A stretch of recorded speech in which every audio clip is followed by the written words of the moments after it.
आंनि लेन्सआ नैबे जागोन आरो এইটো যেনেকৈ পাৱাৰটো ইয়াতে দেখা পাই আছে ন এইটো হয়, দিলে হয়। আপোনাৰ পাৱাৰটো পাৰ নহ'ব হা আচ্ছা অসুবিধা কি আছিল দাদা আপোনাৰ মা নাম নोंनिया জিউমা ব্ৰহ্ম ভালে চকুৰ কাৰণে ভাল চকুৰ কাৰণে আপোনাৰ চবতকে ভাল ভিটামিনটো হৈছে ভিটামিন এ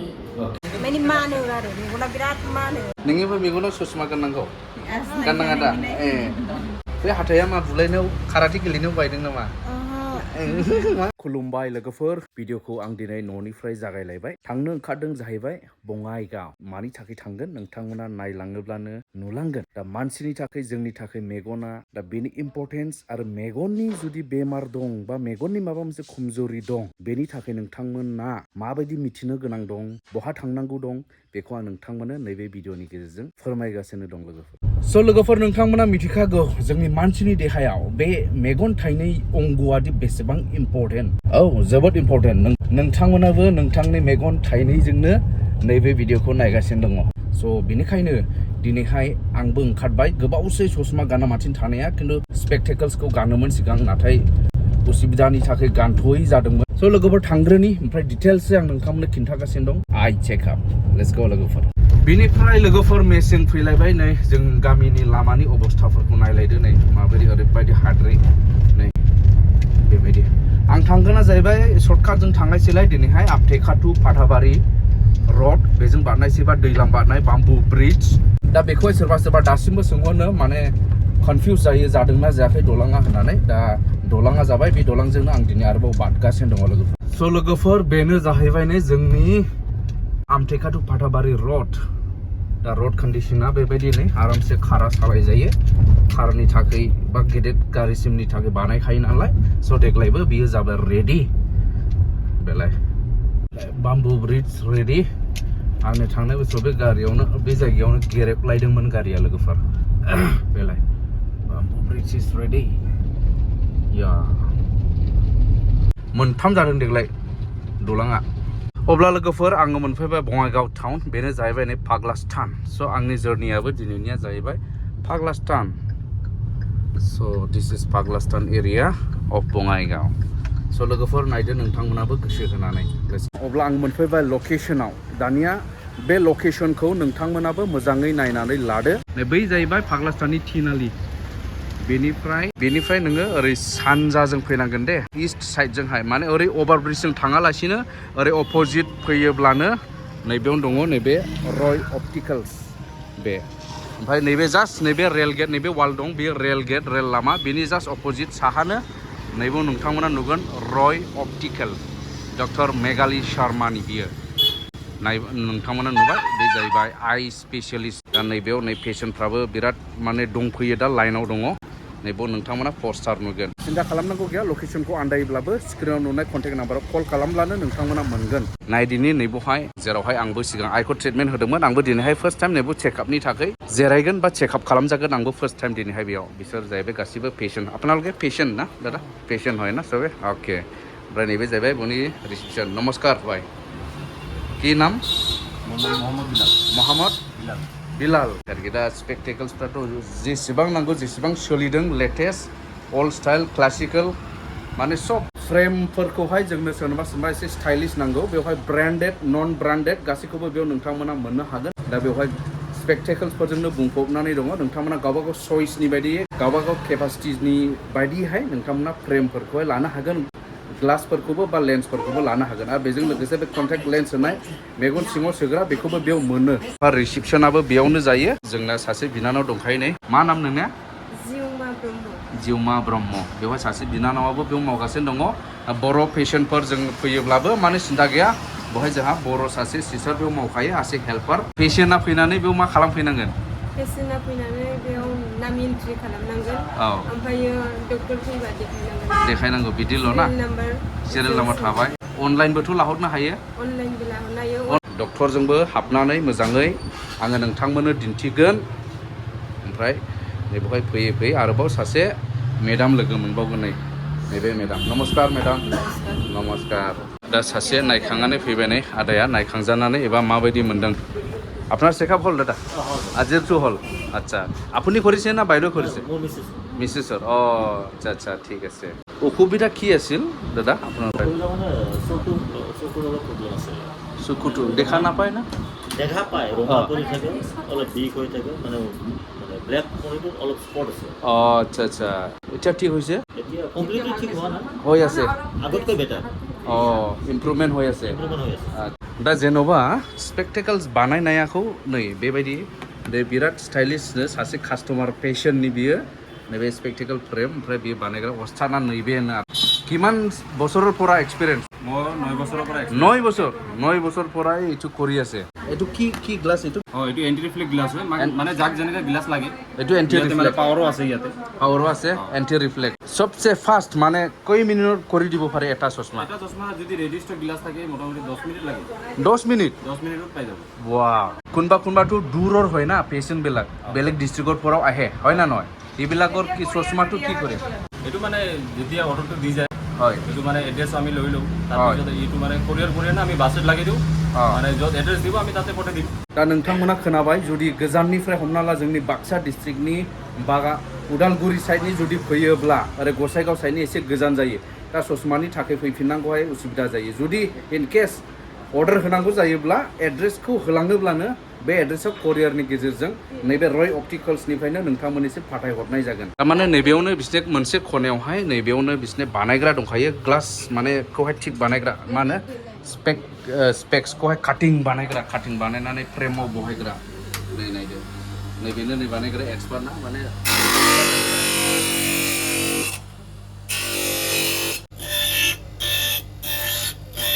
दा नोंथांमोना नुबाय नै जाबायबो नै लगालग नै रेडि बेनिफ्राय आब' सासे लोगो मोनदों नै बिसोरबो आब' नै नोंनि ना सोरनि नायदों नोंनिनो ए ओमफ्राय बे नानि नोंसिनि मा सोलोङो काराटे बा मा नाम बारबिखा बसुमतारी ओमफ्राय आब' फैजेननाय ना खननै दिनै नोंनिनो ए मा उसुबिदा मा जादों सप्तासे जाबाय आरो सप्तासे चेकआप माने मानो आरो मेगना बिराद मानो गारि सालायबाय थायो माननायनो एलार्जि जादों एलार्जिनो आच्छा ओमफ्राय दा मोजां मोनदों ना ओमफ्राय महाय आब' न'आ साफागुरि आच्छा सिगांनिफ्राय फैखायो ना मा बेयाव मिथिखायो सानैबो नोंनिबो मेगनाव ससमा गाननांगौ गाननाङा दा ए बे हाथाया मा बुलायनायाव काराटे गेलेनायाव बायदों नामा दा बे बिथांमोना जाहैबाय गासैबो पेशेन्ट जायफोरा जानो हागौ सिगांनिफ्रायनो नैबेवहाय रय অপটিকেলছआवहाय মানে ট্ৰিটমেণ্ট লাबाय थानाय আপুনি ক'ত পঢ়াইছে দাদা বঙাইগাঁও পঢ়াই ভাল লাগে ভাল পাইছে আচ্ছা ক'ত হয় দাদা ইয়াৰ পৰাই না আচ্ছা ট্ৰিটমেণ্ট ইয়াতে লৈ থাকে না আগৰ পৰাই না কেনেকুৱা লাগিছে ইয়াৰ ক'ত পৰা আহিছে অ'কে আপোনাৰ এইটোৱে কোম্পানীটো নেকি এভেণ্ডুলা অ'কে বাইদেউ কেনেকুৱা ৰেছপন্স দিছে ভালেই দিয়ে প্ৰথমবাৰ আহিছে না আহিছে আহি থাকে না মানে ডক্টৰफोरनि ব্যৱহাरफोरखौ बिसोरो मिथियो কোন डक्टर केनेका ব্যৱহাৰ এইটো অলপ হ'লেও গম পায় না दा बिदिनो चेकआप खालामजाखांनायफोरा ससमा स्पेक्टेकल्सफोरखौहाय नायगासिनो दं आरो नै मबेया फिटिं माबायदि जायो गावबागाव चइसनि अब्ला हाबनायसै जों नैबे सारजों आंजों नैबे सार सोमजाय गोबावजों फैदों दिनैहाय ओमफ्राय जों ज' फैदों सिगां आइखौ मेगन प्रब्लेम जानायाव बौ खोन्थाहरदों रय अप्टिकल्सखौ ओमफ्राय लाबोनाय जादों मोजां रेसपन्सबो मोनदों ओमफ्राय नों माब्रै मोजां मोनो बेखौहाय मोजां मोनो माने जेब्ला आङो क्लास 5 मोन जानो हागौ 2002 जेब्लानाखि मेगना एसे प्रब्लेम जादोंमोन बे समावहाय जोंनि फादारा बेयाव लाबोदों आंखौ दा बेनिखायनो मोजां ट्रिटमेन्टमोन मोजां मोनदों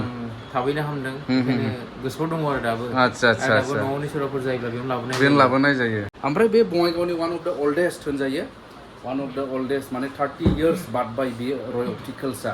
गोबां मानसिफ्रा सिगांनि मानसिफ्रा मिथिगौबो ओमफ्राय सोरबा दासिमबो मिथिया जानो हागौ बेनिखायनो आं बे भिडिअजों नोंथांमोननो शेयार खालामदों आंबो मेगन एसे नायजानायसै ओमफ्राय मेडामनियावहाय हाबलांनायसै आरो नै सारा केमेरामेन जानांनायसै दसे दे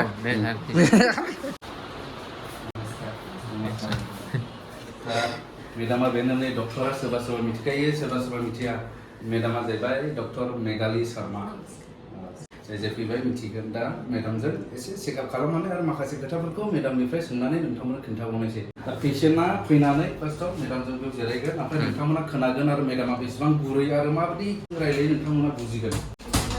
देखाथ' दূरथ' अलप कम देखे बेसे সৰু আগত পিন্ধিছিল হয় মূৰৰ বিষ হয় নেকি মূৰৰ বিষটো কেতিয়াবা DNMOZ OA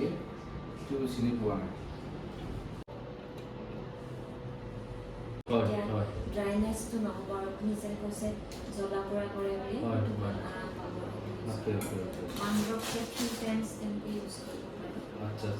दा आजिखालि गोबां मानसिफोरनाव बांसिन मेगननि बेमार जासै मानो होनोब्ला मबाइल स्क्रिन नायबाय थानाय टिभि स्क्रिन बा कम्पिउटार स्क्रिन बिराद नायो जोंबो नायो नोंथांमोनाबो दाबो स्क्रिन नायगासिनो दङ ना दिनै डक्टर मेडामनि खाथियावनो फैनानै मेडाम डक्टर मेघाली शर्मा मेडामनिफ्रायनो जों एसे मिथिनानै लागोन दा मेडाम আপুনি আমাক মানে অলপ সাজেশন দিয়ক মানে আমিতো আজিকালি বহুত স্ক্রিন ইউজ হয় কিন্তু কি মানে কিমান ইমফেক্ট আজিকালি দিনৰ পৰা কিমান ইমফেক্ট হৈছে বা কি হ'ব পাৰে মানে extreme time of screen use screen টাইমটো আজিকালিতো মানে মোবাইল বা মানে সোশ্যাল মিডিয়া আৰু ইন্টাৰনেট এটা মানে part and parcel of life হৈ গৈছে এইটো ইউজ কৰিবই লাগিব আমি মানে এইটো এভয়েড কৰিব নোৱাৰো কিন্তু আমি তেতিয়া মানে মোবাইল বা স্ক্রিন ইউজ কৰিলে আমি এইটো চাব লাগিব যাতে আমাৰ চকুটো বেছি হাৰ্ম নহয় ওকে তাৰ কাৰণে আমি মানে মোবাইল ইউজ কৰিলেও মানে কন্টিনিউয়াস মানে বহুত দেৰি ইউজ কৰি থাকিব নালাগে মাজে মাজে অলপ ৰেষ্ট ল'ব লাগে গেপ দিব লাগে পাৱাৰৰ প্ৰব্লেম আছে তেতিয়া যিটো পাৱাৰৰ চশমা ডক্টৰে প্ৰেছক্ৰাইব কৰিছে সেই চশমাটো ইউজ কৰিহে স্ক্ৰিন ইউজ কৰিব লাগে আৰু যদি পাৱাৰৰ প্ৰব্লেম নাই মানে পাৱাৰৰ দৰকাৰ নাই তেতিয়াও এটা প্ৰটেক্টিভ লেন্স ইউজ কৰিব লাগে যদি মানুহজনে বেছি টাইম স্ক্ৰিন ইউজ কৰে একচুয়ালি ডক্টৰৰ সাজেশনত এডভাইসত মানে হোয়াট আর দ্য মানে ভেজিটেবল বা ফুড খালে সুগার কাৰণে ভাল চকুৰ কাৰণে ভিটামিন এ টো বহুতেই দৰকাৰী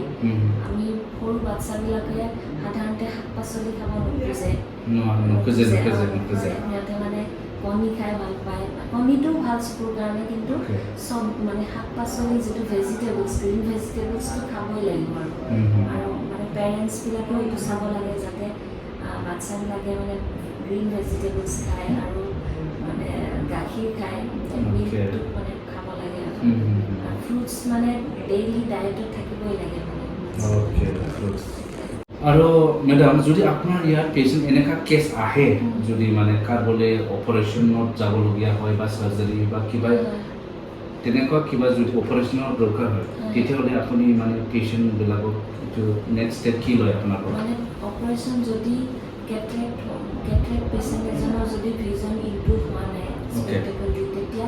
অপাৰেশ্যনটো এডভাইচ কৰা হয় অপাৰেশ্যনটো আজিকালি বঙাইগাঁৱতে হয় বঙাইগাঁও আই হস্পিটেল শুনিছে okay yes Bongaigaon I hospital মানে চিভিল হস্পিটেলতো হয় ওকে তো এইবিলাকৰ কাৰণে ৰেফাৰেন্সটো আপুনি কৰাই দিয়ে ৰেফাৰেন্সটো কৰাই दा नोंथांमोना खोनाबाय दा जुदि अपारेशननि गोनांथि जायोब्लाबो बेयाव फैनाय पेशेन्टनि थाखाय दा मेडामा रेफारेन्स होखागोन दा उइदिन बङाइगावनो जुदि नांगौब्ला बेयावनो अपारेशनखौ मोनगोन जेरै बङाइगाव आइ हस्पिटाल दङनो ओमफ्राय गभर्नमेन्टनि सिभिल हस्पिटाल बेखिनियावहाय मेडामानो माने रेफारेन्स खालामनानै थिनहरगोन जाहैबाय दा बेनिखायनो माने एक्सट्रिम केसब्लाबो सिन्था खालामनांगौ गैया आरो तेতিয়াह'ले धन्यबाद मेडाम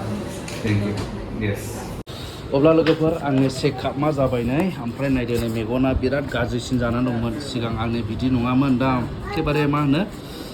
माबा माबि जानानै थाबाय नै एसे बारा जाबाय गाज्रि जानायालाय नै आंनि नामा नुबाय नै सोमदोन बरगयारि बिटिनि ओमफ्राय मुलि हरबाय नै मेडामा नै बेखौ माबा ड्रपनो नैबे मेडामनो होनांगौ आरो बे मेडाममोनानो बेखौ नायनानै प्रेसक्रिप्शनखौ नायनानै मुलि होनांगौ मा मेडामनि दिसे ससमा लानांगौनो মানে কম্পাউণ্ড পাৱাৰ লেফ্ট টাইম মানে চিলিণ্ডিকেল পাৱাৰ একচুৱেলি মানে লেন্সটো মানে ইউজ কৰিব দিছে এণ্টিকুলাৰ ল'ব দিছে তাৰমানে এইটো মানে কি হয় টিভি কম্পিউটাৰ মোবাইল মানে চলাৰ কাৰণে লাইটৰ পোহৰৰ কাৰণে হয় অকে চাইখিনি মোক কি দিব লাগে प्लिज दी দিব दा जाहैबाय पावारजों लोगोसे माबा मोनसे सिलिन्ड्रिकेल होननाय थायोनो माने बे रेटिना राउन्डना एसे खम जालांनाय माने अखाफोर बायदि जेरैहाय जामलांनाय माने इदि जायो नै बेबायदि जायो जाहैबाय दा सिलिन्ड्रिकेल ना माबा मोनसे होननाय दं बेनि सायावबो नायना पावारखौ होयो जाहैबाय ओमफ्राय बेजों लोगोसे स्क्रिन बाहायबाय थायो स्क्रिन नायबाय थायोखाय मेडामा बेखौ लानानै आंखौ एडभाइस खालामबाय आरो नैबे रोखोमनि मोनसे माने स्क्रिन प्रटेक्शन बे थादेरनांगौ जाहैबाय যিমান ডিজিটেল স্ক্ৰীন আছে সেইটো কাৰণে মানে প্ৰটেকশ্যন পায় হাৰ্মফুল ৰে ওলাই এই ৰেটো মানে কাটি দিয়ে अके बिराद नायगासिनो दं लोगोफोरनि ससमाखौ नैबेखिनिखौ हाननानै होजोब्बाय चइसआव फैया फैया मोन्दों आरो এটা কিন্তু বহুত ভাল ফ্রেম হয় যেটা যে পেটে পিন্ধি আছে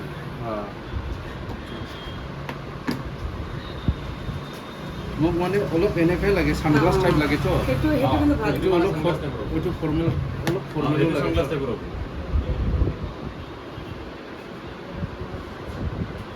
आंनि लेन्सआ नैबे जागोन आरो যেনেকে পাওয়ারটো ইয়াতে দেখা পাই আছে না এইটো দিয়ে আপনার পাওয়ারটো পার নহব আচ্ছা नैबे जाहैबाय नर्माल ग्लास এইটো नर्माल ग्लास नैबे बायदि सोरखियो नैबे जाहैबाय ब्लू कार्डनो कुनु माने बे माबाया बादहैनाय नङा जाहैबाय आरो स' लोगोफोर फाइनालि आं नैबेखौ चइस खालामबायनायखौ लाबाय এইটো কিমান राफ इउज केनेका হ'ব কিমান फ्लेक्सिबल केनेका दिखाइ दियो এইটো মানে ফ্লেক্সিবল টাইপৰ আচ্ছা আচ্ছা মানে নাভাঙে ইমান জলদি নাভাঙে ইমান नैबे जाहैबाय ने आंनि এইটো মিলাব লাগে আপোনাৰ ডিগ্ৰী আছে না এক্সিস আছে এক্সেসটো মিলাব লাগিব না ডিগ্রি মিলাইনাंगौ নে ববি সেটজন মানে এটা আছে আপনার 90 ডিগ্রি এটা আছে আপনার 60 ডিগ্রি আচ্ছা যদি অলপ যদি ঘুরি দিয়ে না তাহলে আপনি দেখা না পান ও ব্লার হয়ে যাব আচ্ছা ম্যাডামে যে আপনাকে টেস্ট করে আসলে এনেকে ঘুরি আসলে হয় স্যাটিসফাইড হয় ওকে ওয়েট করে মানে রখি আসলে না বুঝি পাইছো এইবিলাকেতো উইদাউট ডক্টৰ আমি ধৰিব নোৱাৰে মানে मोनसे खोथाखौ आं दिनैसो बुजिदों दहायबो खोन्थादों माने जोंनिथ' बाजारफ्राव खुला बाजारफ्राव सोरबा ओरैनो गाननायलाबायनानै जोङो खुला बाजारफ्राव बायो खम समनि बायलाबायो एक्चुअली बे थिग नङा जाहैबाय दा बेखौ डक्टरल' हमनो हायो माने एसे नायख्लेंला आलदा नुयो एसे नायख्लेंला क्लियार नुयो नै बेफोरबायदिबो थायो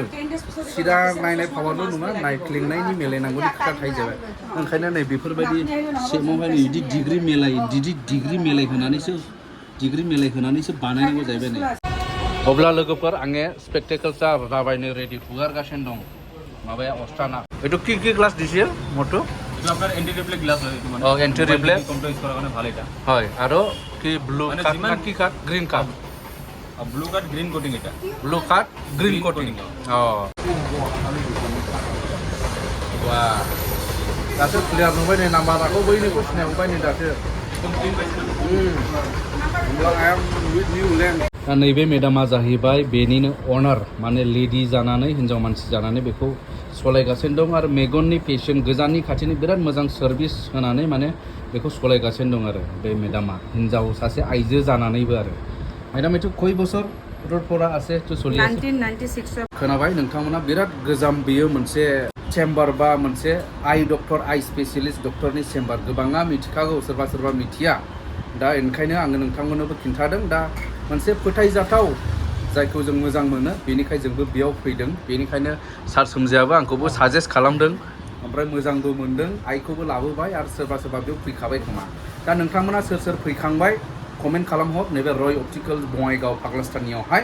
नैबे जाहैबाय नै मेडिकल रिप्रेजेन्टेटिभ आरोबाव फैबावबाय सासे नामটো কি আপোনাৰ ছাৰ কনকজ্যোতি বৰ্মন ओके আপুনি কিহত কৰি আছে কামটো কি মই লুপিন লিমিটেডত কাম কৰি আছো লুপিন ওকে হয় এইটো বাইদেউটো কেনেকা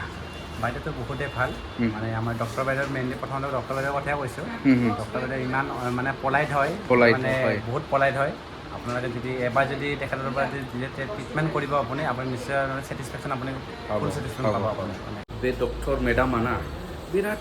गुरैहाय मोजाङै जेन्टेल रायलायो एखेबारे मोजाङै गुरै रायलायो नोंथांमोना खोनाबाय रायलायनायखौ ओमफ्राय बेजों लोगोसे सासे पेसेन्टआव एसे टाइम लायो मानो टाइम लायो मानो होनोब्ला मेडामा बिराद सिन्था खालामनानै डिपलि नायो ओरैनो साज्रां नङा स' नोंथांमोना मबाइल नाम्बारखौ स्क्रिनाव नुबाय थाखादों बेयाव कल खालामनो हागोन बा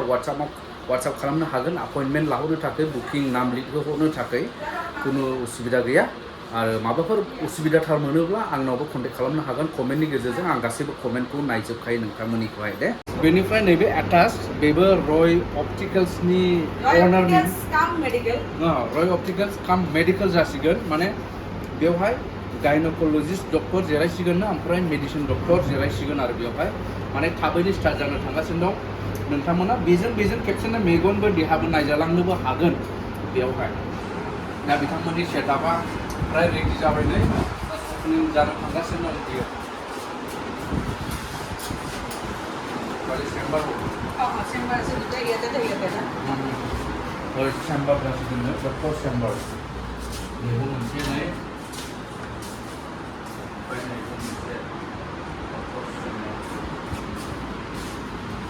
नाम संनांगौ बेनो जाहैबाय नै लकेशना रय ऑप्टिकल नोंथांमोना नुबाय डक्टर मेघाली शर्मा MBBS आरो MS ओमफ्राय नै आई स्पेशलिस्ट डक्टर नालाय दा बेनो नै सेन्टारा दा बेलासि जाबाय दा टाइमा गैथ'ले भिजिट खालामनायनि दा लास्टआव आं नोंथांमोननो दिन्थिबावबाय लकेशना नै बेखौहाय नोंथांमोना मिथिखायो जानांगौ दा नैबो बेनार दंखायो रय ऑप्टिकल नायनाय बिसोरनि चेम्बार बा काउन्टार बेलाय रय ऑप्टिकल्सनि ससमायाथ' जेरै नांगौ मोनजोबखागोन बेलाय बे बेलाय ओमफ्राय मेडामा दासिमबो जिरायगासिनो दं दे मेडामा नै डक्टर इज स्टिल इन बे टाइमावबो माने मालाबाबो रावबो पेशेन्टफोरखौहाय ओरैनो थांफिन पेशेन्टखौ नायनानै थांथारो जाहैबाय बेबायदि भिजिटार्सफोरखौहाय अब्ला बेनिफ्राय ओंखारनायसो लोगोफोर भिडिअआ बेखिनियाव जोब्बाय फैदो जायफोरा मेगन प्रब्लेम बा माबा मोनसे प्रब्लेम न'खराव दं फैदो बेयावनो आं साजेस्ट खालामो माने बेयावनो आङो न'खरनि मानसिखौबो बा आंबो दिनैहाय नायबाय ओमफ्राय नैबे साराबो लाबोखायो गोबां बेबायदिनो लाबोग्राफोर दं अब्ला थांनायसै बाय बाय मेडाम धन्यबाद नमस्कार बाय बाय दे थादो बिनानाव